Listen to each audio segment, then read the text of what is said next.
Nouveau système pour retrouver les aînés vulnérables. La Société Saint-Vincent-de-Paul redonne aux suivants. Des représentants élus sans opposition au comité des usagers du CI3S de Chaudière-Appalaches.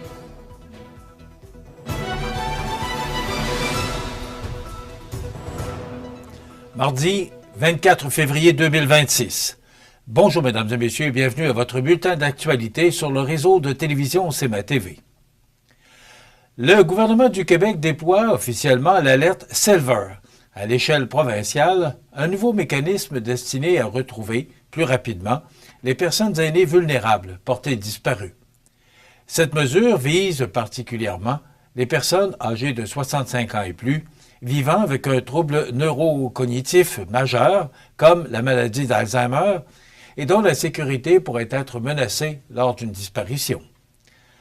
L'annonce a été faite par la ministre responsable des aînés, Sonia Bélanger, et le ministre de la Sécurité publique, Yann Lafrenière, en collaboration avec la directrice générale de la Sûreté du Québec, Joanne Beausoleil. Le déploiement provincial fait suite à un projet pilote réalisé dans 6 régions du Québec qui a permis de tester l'efficacité du système avant sa mise en place complète. L'alerte Silver se veut un outil d'intervention rapide et non intrusif qui permet de mobiliser la population en cas de disparition inquiétante. Contrairement à l'alerte Amber, elle ne déclenchera pas de notification d'urgence sur les téléphones cellulaires, mais reposera plutôt sur la diffusion d'informations par les médias traditionnels, les réseaux sociaux, ainsi que les sites Internet des services policiers. Pour qu'une alerte Silver soit déclenchée, plusieurs conditions devront être réunies. La personne disparue devra, notamment, être âgée d'au moins 65 ans et présenter un diagnostic de troubles neurocognitifs majeurs ou des symptômes confirmés par ses proches. Les autorités devront également juger qu'il existe un risque imminent pour sa vie ou sa sécurité et que la diffusion publique peut aider aux recherches. Des renseignements suffisants devront aussi être disponibles pour permettre une diffusion efficace. Un logo distinctif accompagnera les avis d'alerte Silver afin de permettre au public de reconnaître rapidement ce type d'avis et d'y porter une attention particulière. Les autorités espèrent ainsi augmenter la rapidité des interventions et améliorer les chances de retrouver les personnes disparues en toute sécurité. Selon les ministres responsables, ce nouveau système représente une étape importante pour mieux protéger les aînés vulnérables. Le gouvernement estime que la mobilisation rapide des citoyens peut faire une différence déterminante, puisque chaque minute compte lorsqu'une personne désorientée est portée disparue. Avec le vieillissement de la population québécoise, les disparitions liées aux troubles cognitifs représentent un enjeu croissant pour les services policiers et les familles. L'alerte Silver vise justement à offrir un outil supplémentaire pour intervenir efficacement et augmenter les chances d'un dénouement heureux. C'est lundi après-midi, en conférence de presse, que la Société Saint-Vincent-de-Paul à Montmagny annonçait la remise de ses bénéfices obtenus par la revente de dons de la population à son magasin situé au sous-sol de l'église Saint-Mathieu. Mario Lacombe était sur place et nous présente son reportage.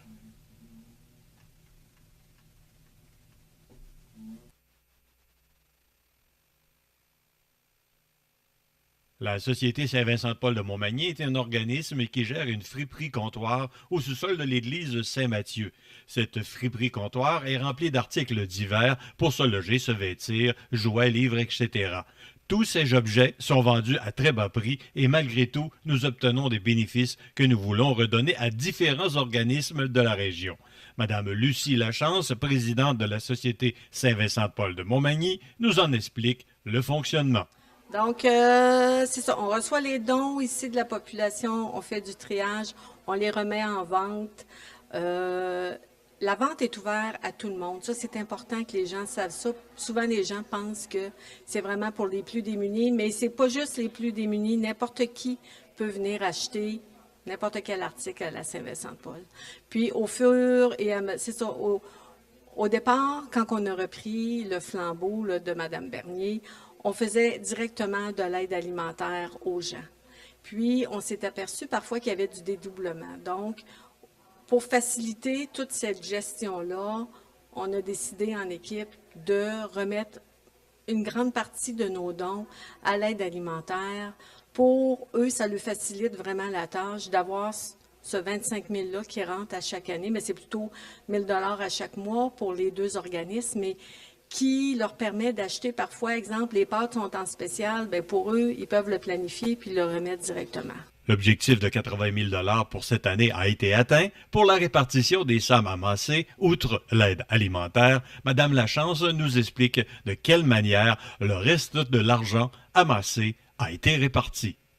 On essaie de couvrir plusieurs organismes, mais dans différents créneaux. Donc, l'aide pour les femmes victimes de violences conjugales, la jeunesse avec la Maison des jeunes, la santé mentale, l'alphabétisation.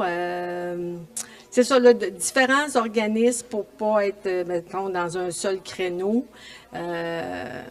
Puis à chaque année, bien, la Maison d'Hélène que tout le monde veut encourager, la résidence Marcel Mallette à Cap-Saint-Ignace, parce qu'il y a plusieurs bénévoles qui viennent de Cap-Saint-Ignace. Puis Madame Marthe Laverdière, bien, c'est une bénévole de Saint-Raphaël qui vient faire des journées de bénévolat. Donc, à un déjeuner d'équipe, à un moment donné, on a demandé aux bénévoles quel organisme qu'ils souhaitaient encourager. Puis le nom de Madame Laverdière est arrivé comme ça. En terminant, disons que la friperie comptoir est ouverte à tous. Madame Lachance nous en donne l'horaire et le fonctionnement. On est situé au sous-sol de l'église Saint-Mathieu à Montmagny, au 260 avenue Louise. La Saint-Vincent-de-Paul, on entre par l'arrière, par la même porte que le presbytère. Nos heures d'ouverture sont à tous les mardis et jeudis de 10h à 17h et le premier samedi du mois, donc de 10h à 13h.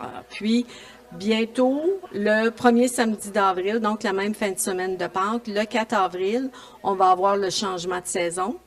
Donc, les vêtements de printemps vont être mis sur le plancher. Puis, on a notre vente de livres à ce moment-là qui se fait là, ce samedi. Mario Lacombe, au sous-sol de l'église Saint-Mathieu de Montmagny, pour CEMA TV, Information. Des représentants élus sans opposition au comité des usagers du CI3S Chaudière-Appalaches. Tous les détails après la pause. Le restaurant Pizzeria Porto Bellissimo, un incontournable à Saint-Jean-Port-Joli. Pizza débordante de garniture, menu varié et abordable. Délicieux dessert avec des produits de grande qualité des gâteries de l'Ami. Porto Bellissimo et les gâteries de l'Ami, route de l'église à Saint-Jean-Port-Joli. On reçoit beaucoup de signalements de voleurs de temps ces jours-ci. Je partais faire mon jogging quand soudain, un troll d'Internet m'a volé tout mon après-midi. Une vedette de télé-réalité m'a volé 3 heures. Je l'ai jamais vu venir. Pouvez-vous la décrire, ce voleur de temps? Il avait une grosse moustache, un chapeau rouge. Il avait l'air d'un plombier. C'est lui? On a dressé une liste de voleurs de temps les plus dangereux. C'est à nous de les arrêter. Vous regardez CEMA TV, le réseau de l'information sur la Côte-du-Sud. Les membres du nouveau comité des usagers d'établissement du CI3S Chaudière-Appalaches ont été élus par acclamation à la suite de la période de mise en candidature tenue du 19 janvier au 6 février dernier. 6 candidatures ont été reçues pour 8 postes disponibles, ce qui signifie qu'aucun scrutin n'a été nécessaire. Le comité des usagers joue un rôle important dans le réseau de la santé puisqu'il vise à promouvoir et défendre les droits des usagères et usagers tout en contribuant à l'amélioration de la qualité des soins et des services offerts. Les personnes élues auront notamment pour mandat de faire entendre la voix des patients et de favoriser une meilleure expérience au sein des établissements de la région. Parmi les membres choisis, Michel Vaillancourt de Thetford occupera le siège du centre hospitalier. Il souhaite mettre à profit son expérience comme usager dans différents milieux de soins afin de contribuer à l'amélioration continue des services et au respect des droits des patients. Karine Hamelin de Lévis représentant le secteur déficience intellectuelle, troubles du spectre de l'autisme et déficience physique. Proche aidante engagée, elle souhaite favoriser un système de santé plus humain. Michel Coulombe de Montmagny représentera le soutien à domicile en première ligne, fort de son expérience comme proche aidant auprès des personnes âgées. Alexis Plourde de Cap-Saint-Ignace siégera pour le secteur santé mentale et dépendance, tandis que Louise Garot de Lévis représentera les centres jeunesse. Ghislain Bisson de Thetford agira pour sa part comme représentant des comités de résidents, après avoir lui-même reçu des soins et accompagné un proche en perte d'autonomie. 2 postes demeurent toutefois vacants, soit ceux des axes nord et sud. Ils pourront être comblés ultérieurement par cooptation, conformément aux règles en vigueur. Les nouveaux membres entament maintenant leur mandat avec l'objectif commun de renforcer la défense des droits des usagers et de contribuer à l'amélioration continue du système de santé dans Chaudière-Appalaches.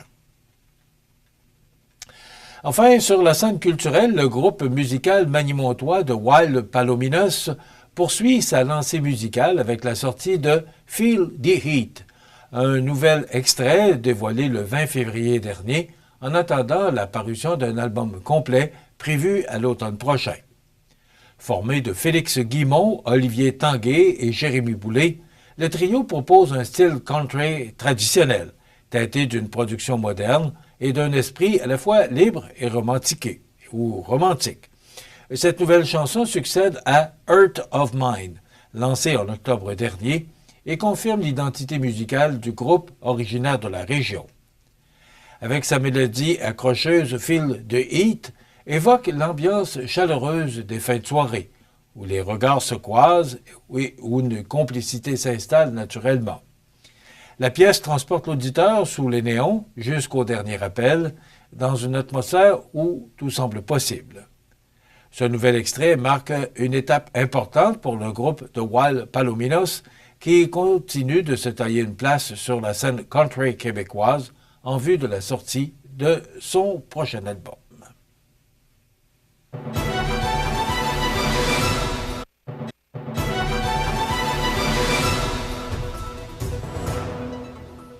Alors, j'ai dit son prochain album, j'aurais dû dire son premier album. Au sport, les séries quarts de finale 4 de 7 se poursuivaient le week-end dernier dans la Ligue de hockey Côte-du-Sud avec la présentation des matchs 3 et 4 dans les 4 affrontements toujours en cours. Après 8 rencontres disputées, le Giovannina de Sainte-Marie est la première équipe à obtenir son billet pour le prochain tour éliminatoire. Déjà en avance 2-0 dans sa série contre le Family Prix de Saint-Joseph, le Giovannina a pris une avance décisive vendredi grâce à une victoire de 3-2. Le gardien Jean-Philippe Fecteau a brillé en repoussant 45 tirs. Sainte-Marie a ensuite complété le balayage dimanche avec un gain de 2-0. Fecteau a stoppé les 31 tirs dirigés vers lui pour signer le blanchissage et mériter la première étoile de la semaine.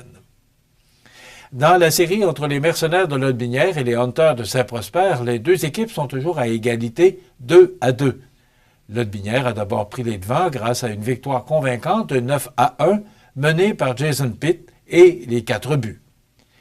Les Hunters ont toutefois répliqué dès le lendemain en l'emportant 5-1 pour niveler la série. Le Plastic Mall de Saint-Damien détient quant à lui une avance de 3-1 sur le pavage Jéricho de Saint-Jean-Port-Joli. Après une victoire en prolongation du pavage Jéricho vendredi, Saint-Damien a repris l'avantage samedi avec un gain de 3-2 en deuxième période de prolongation. Le gardien William Boily s'est illustré avec un total de 96 arrêts lors des 2 rencontres. Enfin, le Décor Mercier de Montmagny mène aussi sa série 3-1 contre Saint-Charles. Après une défaite de 6-1 vendredi, les Manimontois ont rebondi devant plus de 400 spectateurs en signant une victoire de 4-2 samedi. Samy Dubois a marqué 2 fois tandis que le gardien Antoine Coulombe a repoussé 38 tirs. Les matchs numéro 5 seront disputés le vendredi 27 février prochain, alors que plusieurs équipes pourraient confirmer leur place en demi-finale. Voilà ce qui complète votre bulletin d'actualité de ce mardi 24 février. Dans un moment, les prévisions de la météo. Et le menu de cette émission du 24 février, donc dans un moment, vous présente la chronique financière Équipe Leclerc-Bilodeau avec Étienne Chaput. Après quoi, on vous présentera les trouvailles d'Audrey, qui nous présentera ces quelques trouvailles du magasin Coop IGA La Paix de Saint-Jean-Port-Joli. Bien sûr, il y aura des commentaires de fin d'émission, les commentaires sur l'actualité et les avis de décès.